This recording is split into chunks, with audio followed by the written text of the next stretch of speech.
കമ്പനിയിൽ നിന്ന് വിളിച്ചിട്ടുണ്ടായിരുന്നു. അവരെൻ്റെ അടുത്ത് ഇമ്മീഡിയറ്റ് റീജോയിൻ ചെയ്യാനാണ് പറയുന്നത്. ടിക്കറ്റ് അയച്ചു.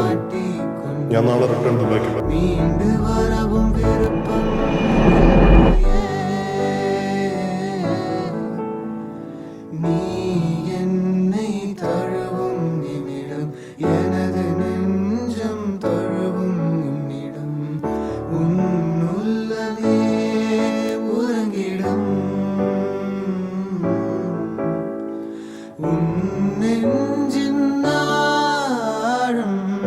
இன்று அறிகிறேன் உன் நினைவுகள் போதுமே.